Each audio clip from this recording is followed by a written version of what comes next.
Artemis, the goddess of the moon, the goddess of the hunt, the goddess of childbirth, chastity, protecting women, killing women, animals, animal fur. I mean, she'll leave some jobs for the other gods also. And like literally all of these contradictions. Artemis was the most gangster of all the female goddesses because this woman slaughtered all who disrespected her. She did not give a damn about no feminine conventions. Dresses? Screw that. Children? No thanks. Love? Ain't nobody got time for that. Artemis remained a virgin for life because she was all about that action. Life. Bows, arrows, hunting. She was the OG Lara Croft, who also murdered 7 innocent children just because their mom insulted Artemis's mom. Yeah. So strap in or strap on if you prefer, because Artemis is gonna take you for a ride. Let's do this.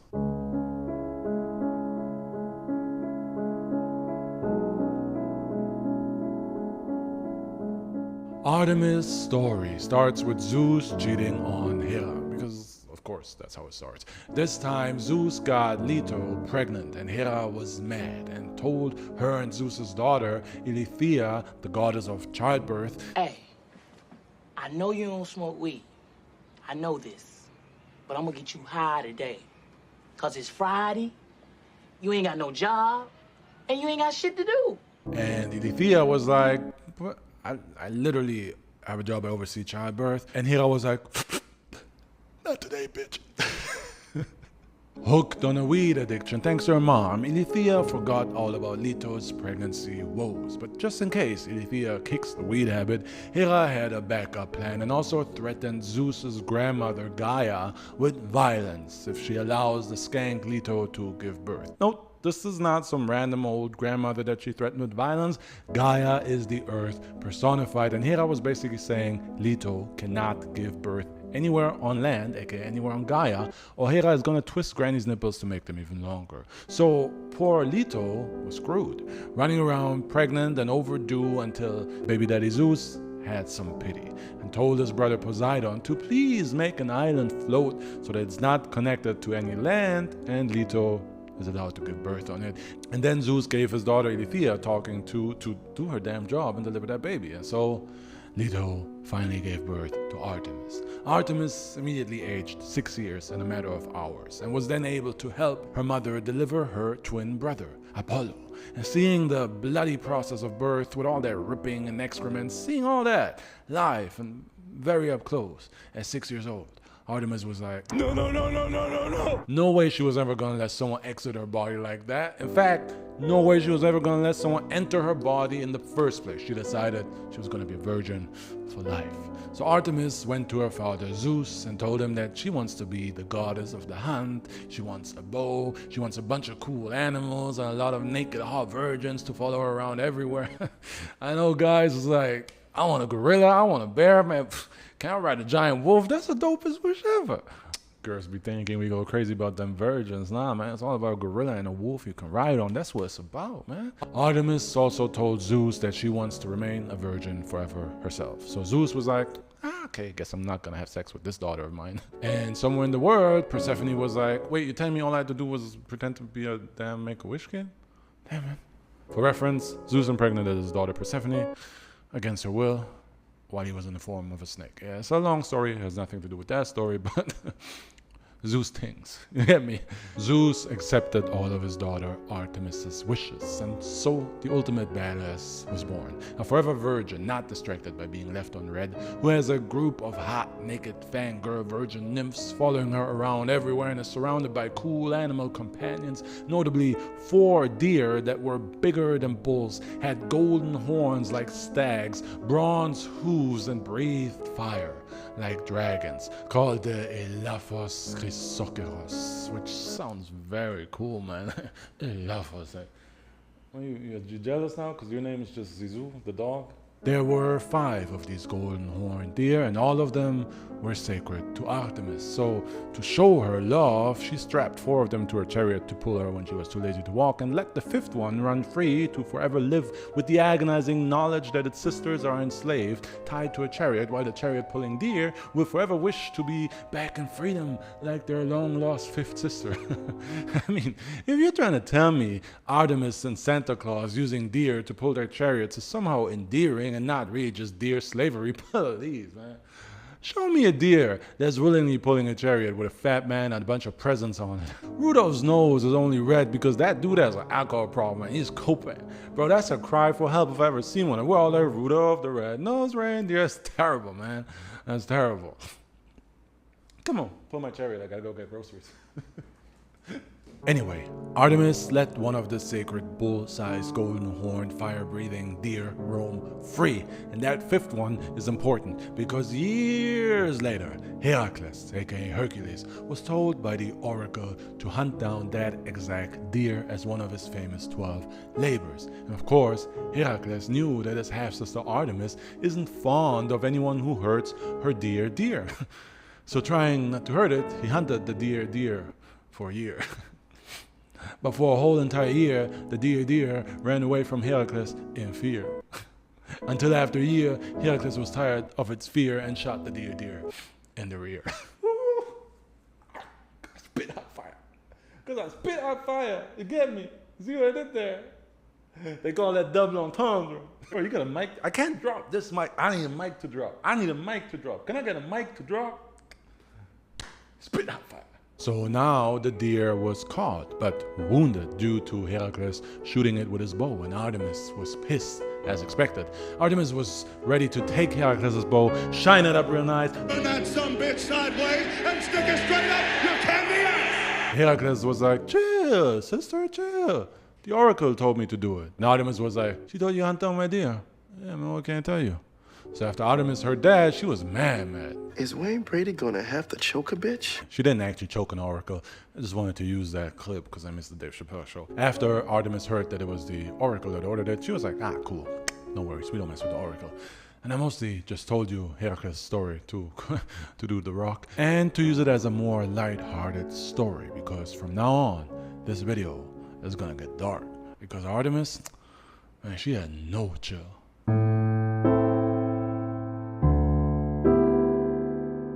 King Agamemnon. You might know him better as the king who led the Greeks into the Trojan War. And while him and his troops were on the way to set epic war, Agamemnon and his soldiers were setting up camp and hunting for a feast. And the king boasted that he was a better hunter than Artemis. And as if that hubris wasn't enough, he then hunted down one of Artemis' sacred deer.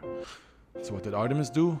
She stopped the winds from blowing in favor of Agamemnon's ships when he was on the sea, so that his whole army stalled and he would never reach his destination, never fight in the Trojan War unless he makes up for the dead deer and burns his daughter alive.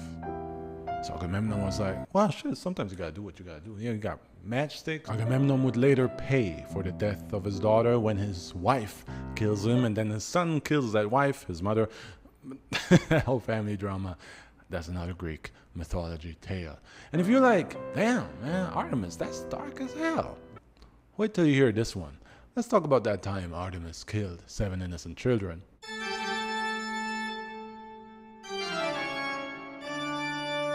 Niobe was the proud mother of 14 children, and she was so proud that she gave birth to those 14 children that she called out Leto and said, Leto, you're soft, you only gave birth to 2 children, I did 14. And Leto obviously is the mother of Artemis and Apollo, and Artemis and Apollo don't like when anybody insults their mother, so they took that personally and they killed all the children. Apollo killed the 7 boys and Artemis killed the 7 girls. Yeah, Artemis was not to be messed with. Bro, once her brother Apollo caught his pregnant woman cheating on him, so he called his sister Artemis to take care of it, and Artemis was like, pregnant woman, dead. Artemis did not play. It wasn't all evil though. Another time, Artemis' wrath was entirely justified when Hera, who was still mad at Artemis' mother Leto for sleeping with Zeus, so Hera decided it was time to make a boring Wednesday more entertaining by commanding the giant Tityos to rape Leto. And when Tityos tried to do that, Artemis and Apollo were there to protect their mother. And you only need one guess to know what they did to Tityos.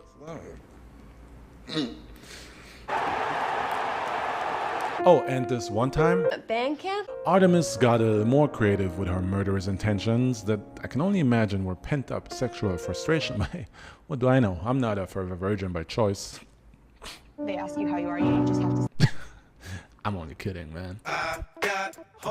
Yo, if this video gets demonetized for this joke, worth it. So anyway, this one time, Band camp? Artemis was bathing in a river and her entourage of nymphs were watching her, which is not weird at all, also not a fantasy of mine at all, and unbeknownst to all of them, a male hunter got lost in the forest, Actaeon.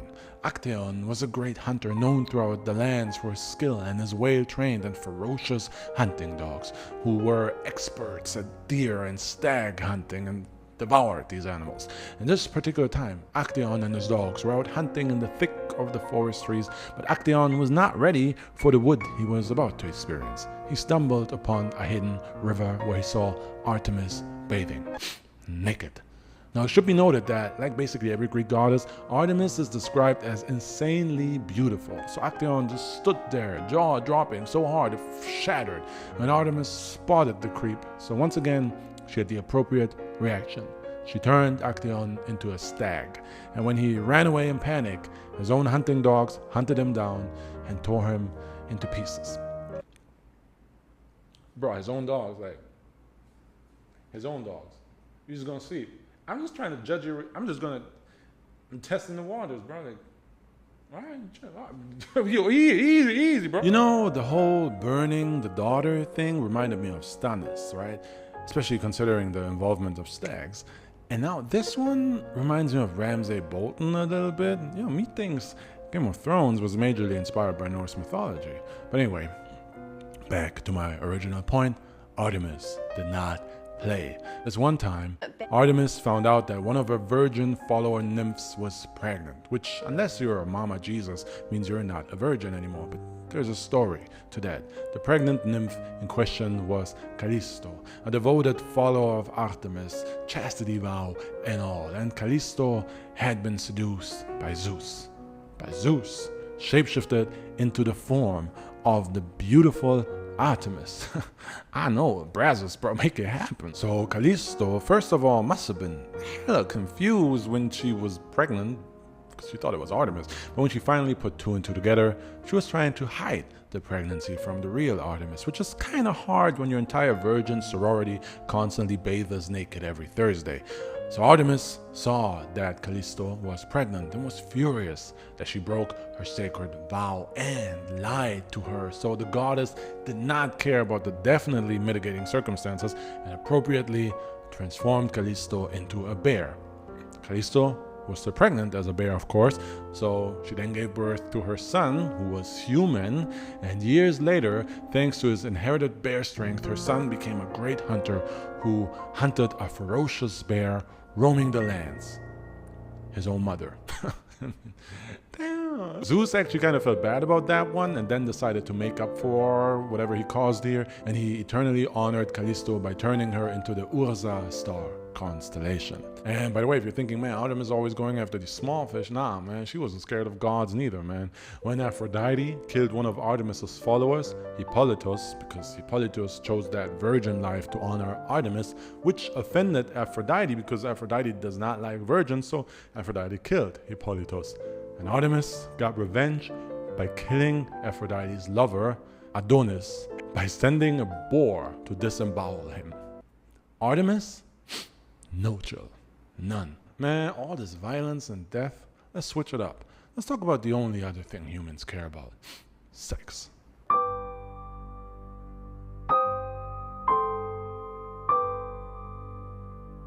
You might be wondering why a dedicated forever virgin even has a love life. But of course, Artemis did love. She didn't break her vow, but her loins tempted her from time to time, or rather, in a specific case. And this is the story of Artemis and Orion. Orion was a titan, and him and Artemis bonded over their love for animals and killing animals. I'm going to touch on that contradiction later, and it is a contradiction, just like Artemis wanting Orion but having a chastity vow. But still, they fell in love, and Artemis decided she would one day marry Orion, who probably thought he was going to get some after the wedding, and at the time wasn't aware that he was signing up for a very sexually frustrating marriage. Artemis' twin brother Apollo didn't really appreciate that whole getting married thing though, because after Artemis killed Apollo's last pregnant lady, Apollo thought that him and Artemis had the sibling thing going on where it's like, we don't need no partners, we only need us, sibling love forever, you know? Not in a Lannister way, just in a genuine sibling love way, you know? So to mess with Orion, one day Apollo challenged Artemis to an archer duel, betting her that she can't shoot a random tiny figure in the distance. Responsibly, Artemis didn't wonder or ask what the random tiny figure in the distance is, and shot a deadly arrow at it, nailed the target in the head, and when she proudly went there to see what she killed this time, it turned out to be Orion. Artemis was heartbroken. She killed her future husband, the man she loved. She was so sad that her father Zeus couldn't bear to see his daughter this sad. So he defaulted to his go-to solution when somebody dies by accident and people are sad about it. He turned Orion into a star constellation. Remember that Dave Chappelle skit about black murder cases and racist police and how with every black victim there's crack on the crime scene, and Dave Chappelle says that the cops must be like, let's sprinkle some crack on him and get out of here. I swear that's literally Zeus with the star constellations thing. That's Artemis, man. I love it. That's the end of that video. So time for the extra notes. Of course, Artemis also did good things. She represented all healthy women in every way, from birth to adulthood. Women's health came at Artemis' mercy, and that's why women's troubles also came at Artemis' mercy. That's why Artemis was prayed to for childbirth, but also feared and blamed for child death. Prayed to for your daughter's safety, but feared not to curse your daughter. So her bad stories, like Niobe's dead children and Agamemnon's dead daughter, they reflect that. Every god that is the god of something good is also prayed to for the opposite not to happen. That's how Artemis is the goddess of the hunt, where animals are killed, to put food on your table, but also the goddess of animals, and she protects the livestock not to die. So it's really not that contradicting if you think about it that way. And about the tales of Adonis, Orion, and Callisto, they all have different versions. Like seriously, Callisto has so many different versions that there's a whole checklist table just to get an overview. Damn, it shows you how confusing some of these Greek mythology tales get. And in Adonis' tale, sometimes Artemis doesn't appear at all, sometimes Adonis is Hades in disguise, sometimes Adonis is killed by a jealous Ares in the form of a boar. It's tricky. And with the Orion story, sometimes he's killed by Gaia, or not even loved by Artemis at all, but actually killed by Artemis after he assaulted her. And Callisto also has completely different versions to her story too. But in the case of Callisto and Orion, it's always important that they die in the end and end up as star constellations that actually had real-life relevance to the people at the time. So the point is, you can tell Greek mythology is tricky to pack into one coherent narrative. But I try my best to give you the one storyline that works and is entertaining to listen to. And if you like what I do here, I want to let y'all know that I have a Patreon where you can support the channel and get exclusive videos and all of this artwork in return to download and keep. Because, you know, the researching, the writing, the shooting, the editing, all of this is all me. Because this guy is just on the sofa sleeping. I'm not kidding, man. It's all me. It's become more than a full-time job in terms of hours, and without my Patreon, flat out wouldn't be able to do it. My patrons allow me to dedicate all of my time exclusively to creating these videos for you, and in return, patrons get a weekly shorter exclusive video every Sunday, and they get all my artwork that you see here to download and keep. And all that artwork, by the way, is exclusive to my videos. It doesn't exist anywhere else. It's just in my videos. I'm the only one who has it, and you can get it on the Patreon. There's also an option on Patreon to get producer credit and join my producer WhatsApp group where you can vote on thumbnails, get insight into scripts and other behind the scenes stuff, get shout outs in these videos. there's a lot going on my Patreon, and there's a tier for every budget. So if any of that sounds cool, or if you just want to support the channel to make sure I can keep Briefed going and bring these mythology and history tales to you, then your support means the world. And I'm not just saying this. Listen, there's a million channels out here, and I do not take any of this for granted. So thank you, man, because you could have been anywhere in the world, but you're here with me, and I appreciate that.